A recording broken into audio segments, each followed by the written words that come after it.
ಈ ತಾನಾಜಿ ಮಾಲ್ಸುರೆ ಅವತ್ತು ನೀವೆಲ್ಲ ಕೇಳಿರ್ಬೋದು. ಮರ್ದಿನ ಅವ್ರ ಮಗನ ಮದುವೆ ಇರ್ತದಂತ. ಅದು ಮದುವೆ ಇರೋದಪ್ಪ ಅಂದ್ರೆ ಕೋಟೆ ಯುದ್ಧ ಮಾಡ್ಲಿಕ್ಕೆ ಹೋಗೋದಿರ್ತದೆ. ನನ್ನ ಮಗನ ಮದುವೆ ಇರ್ತಕ್ಕಂಥದ್ದು ನೋಡ್ತೀವಿ. ಆದ್ರೆ ಅದು ಹೋಗಿ ಅವ್ರ ಪ್ರಾಣನೇ ತ್ಯಾಗ ಮಾಡಿರ್ತಕ್ಕಂಥದ್ದು. ಹಂಗಾಗಿ ಆ ಕೋಟೆ ಹೆಸರಿಗೆ ನಮ್ಗೆ ಗೊತ್ತದ. ಆ ಕೋಟೆ ಹೆಸರು ಏನಪ್ಪ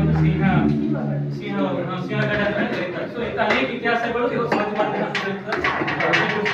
ಶ್ರೀಮಂತರಿಗೆ ಧನ್ಯವಾದಗಳು. ಇದೀಗ ಮಾತಾಡೋದು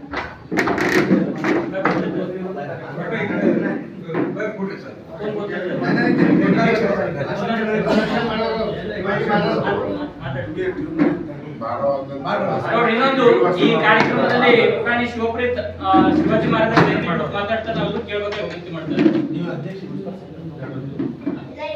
ನಮಸ್ಕಾರ, ನನ್ನ ಹೆಸರು ಶಿವಪ್ರೀತ್. ನಾನು ಓದುತ್ತಿರುವ ತರಗತಿ 4ನೇ ತರಗತಿ. ನಾನು ಇಂದು ಛತ್ರಪತಿ ಶಿವಾಜಿ ಮಹಾರಾಜ್ ಅವರ ಬಗ್ಗೆ ಒಂದೆರಡು ಮಾತನಾಡಲು ಬಂದಿದ್ದೇನೆ. ಛತ್ರಪತಿ ಶಿವಾಜಿ ಮಹಾರಾಜ್ ಅವರ ತಂದೆ ಶಹಾಜಿರಾವ್ ಭೋಸ್ಲೆ, ತಾಯಿ ಹೆಸರು ಜೀಜಾಬಾಯಿ.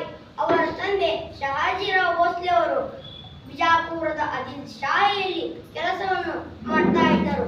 ಅವರ ಗುರುಗಳು ದಾದಾಜಿ ಕೊಂಡದೇವ, ಆಧ್ಯಾತ್ಮಿಕ ಗುರುಗಳು ರಾಮದಾಸ, ಅವರ ದಂಡನಾಯಕರು ತಾನಾಜಿ ಮಾಲ್ಸುರೆ ಮತ್ತು ಸೂರ್ಯಾಜಿ ಮಾಲ್ಸುರೆ. ಇವರ ಪ್ರಾರಂಭಿಕ ಜೀವನವಾಯಿತು ಇದು.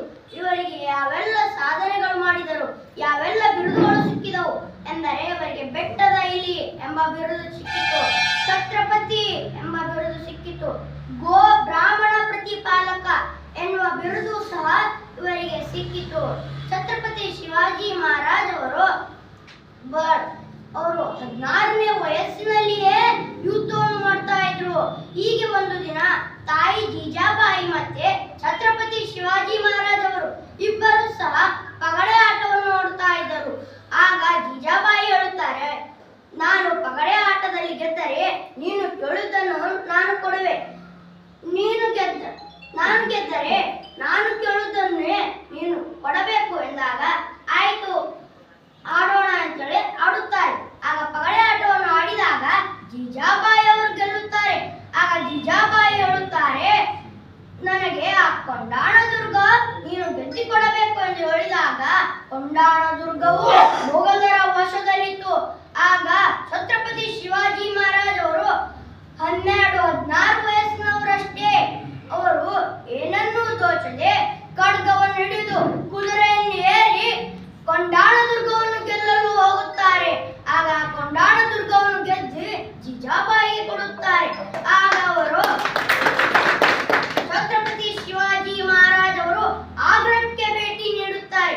ಆಗ್ರಾಕ್ಕೆ ಭೇಟಿ ನೀಡಿ ಅಲ್ಲಿಂದ ಶೈಸ್ತೆ ಖಾನ್ ಅವರನ್ನು ಕೊಲ್ಲಬೇಕೆಂದು ನಿರ್ಧಾರವನ್ನು ತೆಗೆದುಕೊಂಡು ಆಗ್ರಾಕ್ಕೆ ಹೋಗಿ ಶೈಸ್ತೆ ಖಾನ್ ಅವರ ಕೋಣೆಗೆ ಹೋಗುವಾಗ ಅಲ್ಲಿ ಶೈಸ್ತೆ ಖಾನ್ ಅವನು ಛತ್ರಪತಿ ಶಿವಾಜಿ ಮಹಾರಾಜ್ ಅವರು ಬರ್ತಾ ಇದ್ದಾರೆ ಎಂದು ತಿಳಿದುಕೊಂಡು ಆ ಕಿಟಕಿಯಿಂದ ಅವರು ಕೆಳಗೆ ಚಿಡಿಯುವಾಗ ಆಗ ಛತ್ರಪತಿ ಶಿವಾಜಿ ಮಹಾರಾಜ್ ಅವರು ತನ್ನ ಕತ್ತಿಯನ್ನು ಎಸೆದಾಗ ಆಗ ಅವರ ಬಲಗೈಯ 4 ಬೆರಳುಗಳು ಕಟ್ಟಾಗ್ತವೆ.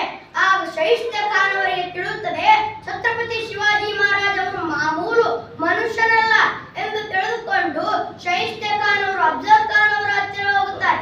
ಅಫ್ಜಲ್ ಖಾನ್ ಅವನು ಅಂದರೆ ಅಫ್ಜಲ್ಲಾ ಭಟಾರಿ ಅಂತಲೂ ಸಹ ಅವರನ್ನು ಕರೆಯಲಾಗುತ್ತದೆ. ಅಫ್ಜಲ್ ಖಾನ್ ಅವರು ಛತ್ರಪತಿ ಶಿವಾಜಿ ಮಹಾರಾಜ್ ಅವರನ್ನು ಕೊಲ್ಲಬೇಕೆಂಬ ನಿರ್ಧಾರವನ್ನು ತೆಗೆದುಕೊಳ್ಳುತ್ತಾರೆ. ಆಗ ಶೈಸ್ತೆ ಖಾನ್ ಅವರು ಹೇಳುತ್ತಾರೆ, ಛತ್ರಪತಿ ಶಿವಾಜಿ ಮಹಾರಾಜ್ ಅವರನ್ನು ಕೊಲ್ಲುವುದು ಅಸಂಭವಿಲ್ಲ, ಅದು ಅಸಂಭವಿಲ್ಲ, ನೀನು ಸಾಮಾನ್ಯ ಎಂದು ತಿಳಿದುಕೊಳ್ಳಬೇಡ. ಅದು ಛತ್ರಪತಿ ಶಿವಾಜಿ ಮಹಾರಾಜ್ ಅವರು ಸಿಂಹ ಇದ್ದಂಗೆ ಇದ್ದಾರೆ ಎಂದಾಗ ಸಹ ಅಫ್ಜಲ್ ಖಾನ್ ಅವರು ಏನನ್ನು ಅವರ ಮಾತನ್ನು ಕೇಳದೆ ಛತ್ರಪತಿ ಶಿವಾಜಿ ಮಹಾರಾಜ್ ಅವರನ್ನು ಆಲಿಂಗನೆಯನ್ನು ಮಾಡುವುದಕ್ಕೆ ಕರೆಸಿಕೊಳ್ಳುತ್ತಾರೆ. ಆಗ ಆಲಿಂಗನೆಯನ್ನು ಮಾಡುವ ಸಂದರ್ಭದಲ್ಲಿ ಛತ್ರಪತಿ ಶಿವಾಜಿ ಮಹಾರಾಜ್ ಅವರಿಗೆ ಆಲಿಂಗನವನ್ನು ಮಾಡುತ್ತಾರೆ. ಆಗ ಅಫ್ಜಲ್ ಖಾನ್ ಅವರು ಸಹ ಆಲಿಂಗನೆಯನ್ನು ಮಾಡುತ್ತಾರೆ.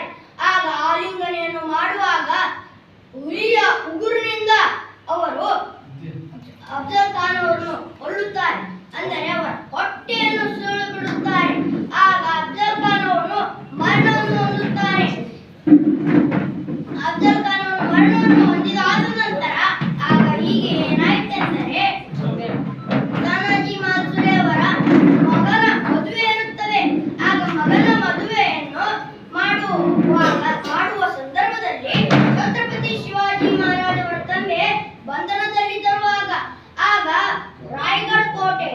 ರಾಯಗಢ ಕೋಟೆಯನ್ನು ಗೆಲ್ಲುವ ಸಂದರ್ಭದಲ್ಲಿ ತಾನಾಜಿ ಮಾಲ್ಸುರಿ ಅವರಿಗೆ ಹೇಳುತ್ತಾರೆ, ನಾವು ಆ ಕೋಟೆಯನ್ನು ಗೆಲ್ಲಬೇಕು ಎಂದಾಗ ಆಗ ಹೇಳುತ್ತಾರೆ, ಆಯ್ತು, ನಾನು ಕೋಟೆಯನ್ನು ಗೆಲ್ಲುವುದಕ್ಕೆ ಹೋಗುತ್ತೇನೆ, ಆದರೆ ನನ್ನ ಒಂದು ವಚನವಿದೆ. ಅದೇನೆಂದರೆ, ನೀವು ನನ್ನ ಮಗನ ಮದುವೆಯನ್ನು ನನ್ನ ಸ್ಥಾನದಲ್ಲಿ ನಿಂತು ಮಾಡಿ